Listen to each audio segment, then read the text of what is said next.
नमस्कार दोस्तों, India post office ग्रामीण डाक सेवक यानी जीडीएस की वैकेंसी निकल चुकी है। दोस्तों इस वीडियो में हम बात करेंगे ना आपका 10th में कितना परसेंट है ना, ताकि आपको फॉर्म अप्लाई करना चाहिए। बहुत सारे बच्चे हमसे पूछ रहे थे सर हमारा 60% है, 50% है, 70% है, 75% है, तो क्या हमें फॉर्म अप्लाई करना चाहिए कि नहीं करना चाहिए। साथ में दोस्तों किस स्टेट में किस राज्य का कट ऑफ कम जाता है, क्योंकि दोस्तों स्टेट वाइज सीट भी बता दिया गया है कि किस राज्य में कितना सीट है, वो भी हम आपको वीडियो में आगे दिखाएंगे और आपको कहाँ फॉर्म अप्लाई करना चाहिए, ठीक है, ताकि लैंग्वेज का प्रॉब्लम ना हो और जहाँ आप लोग फॉर्म अप्लाई कर रहे हो, ठीक है। और आपका पिछला कट ऑफ भी दिखा दे, जो वैकेंसी आई थी ना, कितना परसेंट वालों का सिलेक्शन हुआ था, यूपी बिहार हरियाणा राजस्थान, किस राज्य का कट ऑफ कम जाता है, उससे आपको आइडिया लगेगा, ठीक है। और आपको कहाँ अप्लाई करना चाहिए और 60-70% है तो आप लोगों को कहाँ अप्लाई करना चाहिए, सारा कुछ बताते हैं। पहले दोस्तों स्टेट वाइज जितना वैकेंसी निकली हुई ना, आपको सीट दिखा देते हैं किस राज्य में कितना सीट है। तो ये हमने नोटिफिकेशन ओपन कर लिया जीडीएस का, ठीक है। सबसे पहले अप्लाई डेट देख लो दोस्तों, ताकि आपका कंफ्यूजन कोई नहीं रहे, ठीक है। देखो अप्लाई अगर बात करें तो 22 तारीख से दोस्तों फॉर्म भराना स्टार्ट हो चुका है और लास्ट डेट आपका बात करें तो आपका यहाँ पे 11 जून तक रहने वाला है। तो आपको कोशिश करना 5-6 तारीख तक जून में कैसे भी फॉर्म भर देने का, क्योंकि लास्ट में सर्वर स्लो हो जाता है।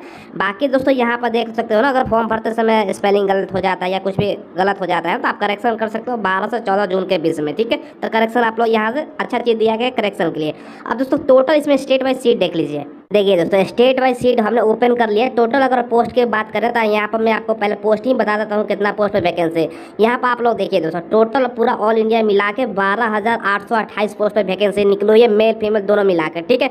अब देखो सबसे पहले दोस्तों बात करते हैं यहाँ पर ना आंध्र प्रदेश में, वहाँ का लैंग्वेज भी आपको बताता हूँ साथ में। देखो आंध्र प्रदेश में तेलुगु आपका भाषा बोला जाता है, तो आप हिंदी बोलते हैं, कोई भी भाषा बोलते हैं, अगर तेलुगु नहीं भरते हैं नहीं बोलते हैं ना, तो यहाँ पर नहीं भर सकते हो, ठीक है। टोटल 118 सीट है, कैटेगरी यहाँ पर आप लोग देख सकते हो, ठीक है। चलो बात करते हैं दोस्तों बिहार का सीट का। तब बिहार में कितना सीट है, देखो बिहार में हिंदी लैंग्वेज है, कोई दिक्कत नहीं है हिंदी भरने वाले बच्चे के लिए, ठीक है। देखो जनरल का आपका हो गया 32 सीट, ओबीसी का 20 सीट, एससी का 12 है। वैसे ही दोस्तों मात्र 76 सीट पे ही बिहार में वैकेंसी है। गुजरात में देखो दोस्तों, गुजरात की अगर बात करें ना तो यहाँ पर गुजराती बोला जाता है, 110 सीट है। बाकी दोस्तों यहाँ पर देखो छत्तीसगढ़ की हिंदी भाषा है, आपका यहाँ पर 342 सीट है, अच्छा खासा सीट है। झारखंड में दोस्तों हिंदी बोला जाता है, तो झारखंड में सीट कितना 1125 सीट है। झारखंड वाले बच्चों के लिए बल्ले बल्ले है, आपके लिए बहुत ज़्यादा सीट है। इसके अलावा दोस्तों यहाँ पर देखो सबसे पहले बात करें ना, मध्य प्रदेश में हिंदी बोला जाता है तो 2992 सीट है, अच्छा खासा सीट है। महाराष्ट्र में आपका मराठी कोंकणी मराठी बोला जाता है, तो ये यहाँ पर सीट देख सकते हो। बाकी दोस्तों यहाँ पर देखो नॉर्थ ईस्ट की बात करें ना, बाकी हिंदी इंग्लिश चलता है, तो 3911। ये नॉर्थ ईस्टर्न की बात करें ना, इसमें दोस्तों सारा राज्य आ जाता है, मणिपुर मेघालय मिजोरम अरुणाचल प्रदेश, ये सब राज्य है, ठीक है। तो आपको सबसे ज़्यादा सीट यहाँ पर मैंने बता दिया। आप देखो इसके अलावा दोस्तों अगर बात करें राजस्थान में हिंदी बोला जाता है, तो राजस्थान में 1400 आपका 8 पोस्ट हो गया। बाकी उत्तराखंड में और उत्तर प्रदेश में हिंदी बोला जाता है, तो उत्तर प्रदेश में 160 सीट है, उत्तराखंड में 40 सीट है, ठीक है। और वेस्ट बंगाल में आपका बंगाली हो गया, ठीक है, तो 31 सीट है। बाकी वेस्ट बंगाल नेपाली के लिए भी अलग से सीट है, और तेलंगाना में दोस्तों यहाँ पर देख सकते हो ना, ये सब सीट है। तो सबसे ज़्यादा आपको सीट कहाँ देखने को मिल रहा है, सबसे ज़्यादा नॉर्थ ईस्ट में सीट है दोस्तों। उसके बाद दोस्तों राजस्थान में अच्छा खासा सीट मान सकते हो, राजस्थान में कितना है 14 से यहाँ पर 8 पोस्ट है, ठीक है। तो आपको जिस राज्य का आप हो तो उसी सर्कल में अप्लाई कीजिएगा, क्योंकि लोकल लैंग्वेज बहुत बड़ा समस्या है, ठीक है। तो लोकल लैंग्वेज की जानकारी होनी चाहिए, एटलीस्ट आपका 10th स्टैंडर्ड तक जो आपका लोकल लैंग्वेज है ना, वो आपको पढ़ाई होना चाहिए, ठीक है। ये ध्यान रखिएगा। टोटल सीट हमने आपको बता दिया 12,828 सीट है, ठीक है। तो वीडियो को पॉज करके खुद भी यहाँ पर आप लोग देख सकते हो ना कितना कितना सीट है, तो वीडियो को पॉज करके देख लीजिएगा।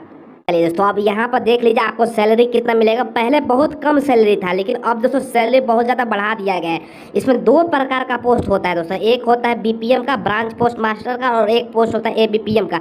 दोनों का काम क्या होता है दोस्तों मैं आगे आपको बताऊंगा। ब्रांच पोस्ट मास्टर और असिस्टेंट ब्रांच पोस्ट मास्टर, अगर आप ब्रांच पोस्ट मास्टर में अप्लाई करोगे ना, तो आपको जो सैलरी स्टार्ट होगा ना 12,000 से लेकर 29,380 रुपये है, ठीक है। स्टार्टिंग के जो 1 साल 2 साल रहेगा ना, तो 12 से 15-16 हज़ार तक मिलेगा।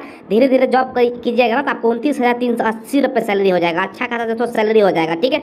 बाकी दोस्तों असिस्टेंट ब्रांच पोस्ट मास्टर की अगर हम बात करें तो 10,000 से स्टार्ट है, 24,470 है। और दोस्तों ये भी ध्यान रखिए कि ये मात्र 4 घंटे का ही काम होता है दोस्तों, ये नहीं कि आपका 10 घंटा 8 घंटा ड्यूटी होता है। ग्रामीण में क्षेत्र में काम होता है दोस्तों, तो 4 घंटे का ही ड्यूटी होता है, ठीक है। ये ध्यान रखिएगा, ठीक है। अब देखिए आगे बढ़ते हैं दोस्तों, सबसे इंपॉर्टेंट चीज़ है ना आपका क्वालिफिकेशन के बारे में, एज के बारे में पूछ रहे थे आप लोग। देखो इसमें एज जो लिमिट है ना, ये दोस्तों मिनिमम 18 साल होना चाहिए और मैक्सिमम की बात करें तो 40 साल, ठीक है। ये जनरल के लिए है। बाकी दोस्तों देखो एज का जो गणना है ना, एज कब से काउंट किया जाएगा वो भी देख लो।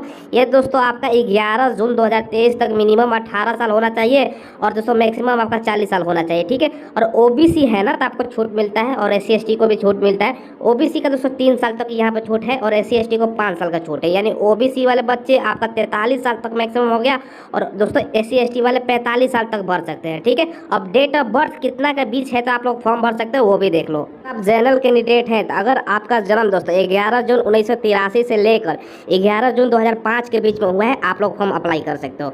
ओबीसी का बताया जैसे कि 3 साल का छूट मिलता है दोस्तों, तो 11 जून 1980 से लेकर 11 जून 2005 के बीच है, आप लोग फॉर्म भर सकते हो। और एससी और एसटी वाले कैंडिडेट को 5 साल के एज में मिल जाता है छूट, तो आपको देखो 11 जून 1978 से लेकर 11 जून 2005 के बीच जन्म हुआ है, अप्लाई कर सकते हो। तो अब देखिए दोस्तों नीचे बढ़ते हैं, यहाँ पर आप क्वालिफिकेशन देख लीजिए, आपके पास क्वालिफिकेशन क्या होना चाहिए। देखो मात्र आप 10वीं पास हैं, 10वीं में दोस्तों आपका मैथ और इंग्लिश सब्जेक्ट होना चाहिए, ठीक है। और 99% बच्चों का मैथ और इंग्लिश तो 10th में होता ही है दोस्तों, तो कोई दिक्कत की बात है नहीं, ये भी होता होगा, ठीक है। ये कोई दिक्कत की बात है नहीं। बाकी दोस्तों यहाँ पर देखो आप लोग अप्लाई करोगे ना, यहाँ पर लिखा गया है एक इंपॉर्टेंट चीज़ दोस्तों, देखो आपका जो लोकल लैंग्वेज की जानकारी है ना, कम से कम दोस्तों सेकेंडरी लेवल तक आपका कंपलसरी बताया गया है कि जो आप पढ़ाई किए हैं लोकल लैंग्वेज, जैसे हिंदी जहाँ का लोकल लैंग्वेज है तो आप सेकेंडरी स्टैंडर्ड तक आपका होना चाहिए। यानी इसका मतलब है आपको फॉर्म अप्लाई करना है अपने लोकल लैंग्वेज की जानकारी के अनुसार, जहाँ पर लोकल लैंग्वेज है, जहाँ पर हिंदी बोलते हैं, मराठी बोलते हैं, तमिल तेलुगु, तो वो आपके अपने लैंग्वेज के अनुसार आपको अप्लाई करना है, ठीक है।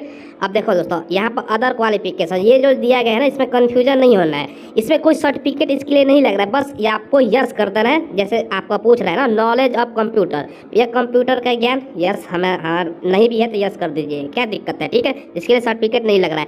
नॉलेज ऑफ साइकिलिंग, अब भैया साइकिल चलाने का कर दीजिए यस। अब देखो यहाँ पर दोस्तों जीवन जीने के लिए पर्याप्त आजीविका का साधन बोला गया है, तो ये सब दोस्तों कोई दिक्कत की बात होने वाला नहीं है, ठीक है। बाकी रिजर्वेशन के बारे में यहाँ पर बताया गया है, ठीक है। अब देखो इसके दोस्तों यहाँ पर देख सकते हो ना, ये सब दिव्यांग के लिए दिया गया है। आपको देखो यहाँ पर सिलेक्शन का क्राइटेरिया बता दिया गया है। जैसे कि मैंने बताया कि इसमें एग्जाम नहीं होता ना, तो आपका जो 10th का स्टैंडर्ड है ना, उस पर दोस्तों आपका मार्क्स देखा जाता है, ठीक है। जिसका ज़्यादा मार्क्स होगा उसका सिलेक्शन होता है दोस्तों, ठीक है। ये भी ध्यान रखिएगा। तो हम आपको आगे बताएंगे कितना नंबर वालों को अप्लाई करना चाहिए, जो बेसिक डिटेल से पहले बता देते हैं। यहाँ पर ग्रेड पॉइंट दिया गया है, अगर आपका मान के चलो ग्रेड में रिजल्ट है तो वो देख सकते हो, आपको इतना से मल्टीप्लाई करना है। अगर मान के 10 आपका ग्रेड में पॉइंट है तो 95 हो जाएगा, ऐसे आप लोग कर सकते हो, ठीक है।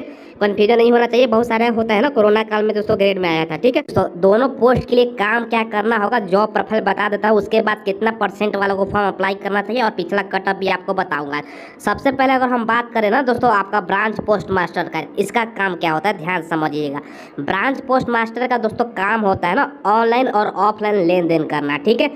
इसके अलावा दोस्तों डाक उत्पादों और सेवाओं का वितरण, जितने भी डाक का उत्पाद है और सेवा है ना, उसका वितरण करने का काम होता है। रिकॉर्ड जो हैंडलाइन डिवाइस होता है, मोबाइल का रख रखाव, अब ऑफिस में जितना भी सामान लगा है ना, उसका रख रखाव की जिम्मेदारी ब्रांच पोस्ट मास्टर का होता है, ठीक है। इसके अलावा दोस्तों डाक का जो उत्पाद होता है ना, सेवाएं होती है कि भैया ये आजकल तो दोस्तों देख रहे हो ना, पैसा भी जमा हो रहा है डाक ऑफिस में, तो ये सब धीरे धीरे ग्रामीण क्षेत्र में भी फैल रहा है, ठीक है। बाकी जो ऑनलाइन ऑफलाइन लेन देन होता है वो होता ही है। तो ये दोस्तों बेसिक काम होता है। मेन काम किसका होता है दोस्तों, थोड़ा सा ज़्यादा काम फील्ड वर्क होगा असिस्टेंट ब्रांच पोस्ट मास्टर का, इसका ही दोस्तों मेन काम होता है। देखो इसका काम है टिकट और स्टेशनरी का बिक्री। अब स्टेशनरी होता है, टिकट होता है ना, डाक टिकट, उसकी बिक्री करना होता है, ठीक है। डाक की डिलीवरी करने का काम, अब ग्रामीण क्षेत्र में मान के चलो कोई डाक आया, चिट्ठी आया, तो उसका डिलीवरी कौन करेगा, तो यही करेगा, असिस्टेंट ब्रांच पोस्ट मास्टर करता है, ठीक है। इसके अलावा एक इम्पोर्टेंट और इसका काम होता है ना सरकारी सेवाओं का घर घर प्रचार। अब मान के चलो भैया सरकार का इतना स्कीम आता है, बेटी पढ़ाओ बेटी बचाओ, इसके अलावा बहुत सारा स्कीम है ना सरकारी स्कीम, उसका प्रचार कौन करेगा, यही तो करेगा ग्रामीण क्षेत्र में। इसको अब देखो टीचर का ड्यूटी इलेक्शन में लगा देता है, तो उसी प्रकार सरकारी सेवाओं का प्रचार ABPM वाले जो पोस्ट है ना, उसका काम होता है, ठीक है। और दोस्तों ये ध्यान रखिएगा, ये दोस्तों आपका काम मैंने बता दिया, ठीक है। अब देखिए दोस्तों आपका कितना % है ना, ताकि आपको फॉर्म अप्लाई करना चाहिए। सबसे पहले दोस्तों अगर बात करें ना, अगर आप दोस्तों गुजरात से वीडियो देख रहे हैं, ठीक है, गुजरात हो गया, उड़ीसा हो गया, ठीक है, जहाँ पर दोस्तों हिंदी लोकल लैंग्वेज नहीं है, जैसे गुजरात, यहाँ पर देखो गुजरात का यहाँ पर सीट भी आपको बता दें 110 सीट है, ठीक है, गुजरात हो गया दोस्तों। इसके अलावा दोस्तों अगर हम बात करें ना गुजरात के अलावा दोस्तों यहाँ पर देखो जितने भी साउथ के राज्य हो गए, ठीक है, साउथ में जैसे आपका यहाँ पर तमिलनाडु हो गया, ठीक है, आंध्र प्रदेश हो गया। इसके अलावा दोस्तों अगर हम बात करें ना आंध्र प्रदेश के अलावा दोस्तों आपका कर्नाटका हो गया, ठीक है। तो ये दोस्तों इधर इन सब राज्यों का कट ऑफ दोस्तों कम जाता है, कट ऑफ यानी परसेंटेज कम जाता है, क्योंकि यहाँ पर बहुत कम बच्चे फॉर्म अप्लाई करते हैं, ज़्यादा इंटरेस्ट नहीं होता है, ठीक है। साथ में नॉर्थ ईस्ट का भी, अगर इन सब राज्यों से आप वीडियो देख रहे हैं, आपका दोस्तों देखिए 60 से लेकर 70% के बीच में तो आपको फॉर्म अप्लाई करना चाहिए। बाकी दोस्तों अब सबसे खतरनाक चीज़ बताता हूँ, अगर आप बिहार के हैं, यूपी के हैं, राजस्थान के हैं, हरियाणा के हैं, उत्तराखंड के हैं, झारखंड के रहने वाले हैं, मध्य प्रदेश हो गया, दिल्ली हो गया, ठीक है, और जहाँ पर हिंदी लैंग्वेज बोला जाता है जैसे वहाँ का हम बात कर रहे हैं स्पेशल तौर पर, ठीक है। पश्चिम बंगाल का भी इंक्लूड कर सकते हो दोस्तों, ठीक है, क्योंकि वहाँ पे कंपटीशन आजकल बढ़ गया है, ठीक है।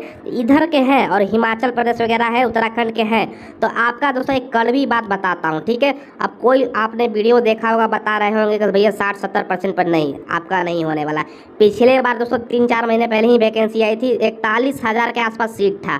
तो इन सब राज्यों का जो फर्स्ट स्टेज में रिजल्ट आया था ना इसमें, तो उसमें दोस्तों आपका 95 प्लस सभी का गया था परसेंटेज। जी हाँ दोस्तों, कड़वी बात है, लेकिन 95 सभी का गया था। उसके बाद सेकंड थर्ड लिस्ट अभी आया तो भैया 2-3 ही % कम होता है। तो इन सब राज्यों का देखो, इसमें अप्लाई करने में ज़्यादा पैसा नहीं लग रहा है, हो सकता है बच्चे इसी चक्कर में नहीं अप्लाई करें। तो आपको इन सब राज्यों का मिनिमम, जहाँ तक मुझे लगता है दोस्तों, 80 से कम नहीं जाएगा, जितना राज्यों का मैंने नाम बताया, खासतौर पर जो हिंदी बोला जाता है, जहाँ पर बोला जाता है, ठीक है, ये ध्यान रखिएगा। 80 से कम है तो भरने का कोई फायदा है नहीं होता है दोस्तों सिलेक्शन, ठीक है। 80 प्लस पर ही होगा, 90 से ज़्यादा भी जा सकता है। ये दोस्तों ध्यान रखिएगा, 80 प्लस वाले ही फॉर्म को भरेंगे, ऐसा नहीं कि 60-70 है तो भर दो, नहीं, ऐसा कुछ नहीं होने वाला। आपको मैं आगे कटअप बताऊंगा, ठीक है। बाकी दोस्तों आपको जैसे मैंने बताया, आप साउथ के रहने वाले हैं, नॉर्थ ईस्ट के रहने वाले हैं, और जहाँ पे हिंदी नहीं बोला जाता, गुजरात, महाराष्ट्र हो गया, ठीक है, उड़ीसा हो गया, इन सब क्षेत्रों का दोस्तों थोड़ा सा कम चला जाता है, ठीक है। तो आप लोगों का 70 के आसपास है तो आप लोग जरूर अप्लाई कीजिएगा। बाकी हिंदी वाले तो भैया 80 प्लस वाले का होने वाला है। अब देखिए, इसका प्रूफ में दिखाने के लिए आपको पिछला साल का कटअप दिखा देता हूँ, पिछली बार के वैकेंसी का। दोस्तों ये बिहार का हमने पहले ओपन कर ले, इसका वैकेंसी का जो रिजल्ट है ना लास्ट वाला का, इसी साल आया जनवरी में, 4 महीने पहले, और उस टाइम तो ऑल इंडिया में 41,000 के आसपास सीट था। आप देख लीजिए, कटअप देखिएगा ना, ये मैं फर्स्ट बता रहा हूँ, फर्स्ट जो लिस्ट आया था पहला, उसके बाद धीरे धीरे 2-4% कम हुआ है, ठीक है। आप देखो यहाँ पर तो 100 में 100 चला गया, इसीलिए बोल रहा हूँ ना, बिहार जैसे राज्यों का 100 में 100। अब किसी भी बच्चे का देख लो दोस्तों, 99, 100, 99। अब कहाँ क्या बताऊँ दोस्तों, आप ये लोग सोच लो ना, इस पर एग्जाम, पता नहीं ये एग्जाम क्यों नहीं लेते भैया। 40,000, 38,000 उससे पहले वैकेंसी आया, फिर अभी 12,000 वैकेंसी आ गया, ये एग्जाम लेते हैं तो भैया सभी का, ठीक है, तो सबका दिखाऊंगा, सभी का सेम है, 1-2% कम है, तो 95 प्लस सभी का है दोस्तों, ये भी ध्यान रखिएगा, ठीक है। बाकी दोस्तों जहाँ का कम कटअप जाता है, गुजरात वैसे राज्य हो गया, महाराष्ट्र हो गया, उसका भी दिखा देता हूँ आपको, ठीक है। दोस्तों जैसा कि मैंने बताया, गुजरात वगैरह का थोड़ा सा कंपटीशन कम होता है, तो यहाँ पर आप लोग देखो 88 पे भी सिलेक्शन हुआ है, ठीक है, 88 पे हो गया है, 88.4 पे हो गया है, 93, 94, 91, ये सब दोस्तों गुजरात का है। तो गुजरात का भी देख सकते हो 90 के आसपास चला ही गया, किसी का 88 पर भी हुआ है, कि ठीक है 87 पर भी हुआ है, ठीक है, 87 पे देखो यहाँ पर हुआ है दोस्तों, ठीक है। तो गुजरात का थोड़ा सा तो आप भैया 10-8% का बेनिफिट है। आप देखो 84 पे भी हो गया है यहाँ पर, ठीक है, 84 पर मात्र सिलेक्शन है। तो इसलिए बता रहा हूँ, गुजरात का, महाराष्ट्र का ऐसे देखने को आपको मिल जाएगा, ठीक है। दोस्तों नॉर्थ ईस्ट का भी देख लो। अब आप लोग सोचोगे कि भैया नॉर्थ ईस्ट में तो इस बार बहुत ज़्यादा सीट है, तो अब नॉर्थ ईस्ट का भी पिछले बार का हाल दिखा देता हूँ। अब देखो यहाँ पर 100 नॉर्थ ईस्ट का भी चला गया भैया, ठीक है। तो ये भैया चक्कर में मत रहना, जहाँ का आप हो वहीं अप्लाई करना, बस आपका किस्मत लक के ऊपर है। मान के चलो, जिस आप दोस्तों क्षेत्र में अप्लाई कर रहे हो ना, जिस ग्राम डाक सेवक ऑफिस में, ठीक है, जिस एरिया में आपको, डिस्ट्रिक्ट एरिया में हो सके आपका 80% है, 70% है। अब दूसरा जो बच्चा उसमें अप्लाई ही ना करे, बगल में अप्लाई कर दे दूसरे जगह पर, ठीक है, तो आपका सिलेक्शन का चांस बनता है। हालांकि यूपी बिहार जैसे राज्यों में कम सीट है। तो ये दोस्तों आपको प्रूफ दिखा दिया। अब इधर उधर चक्कर में मत पड़िएगा भैया, इतना परसेंट, साफ तौर पर जिसका ज़्यादा परसेंट है। आप कोई डाउट वगैरह हो तो कमेंट के माध्यम से पूछ लीजिएगा, और चैनल को ऐसे ही सब्सक्राइब कर दीजिएगा दोस्तों, और बेल आइकन प्रेस कर दीजिएगा, ताकि कोई भी लेटेस्ट नोटिफिकेशन आए, वैकेंसी है, स्टेट गवर्नमेंट कोई भी वैकेंसी, सारा का इन्फॉर्मेशन आपको मिल जाए। धन्यवाद।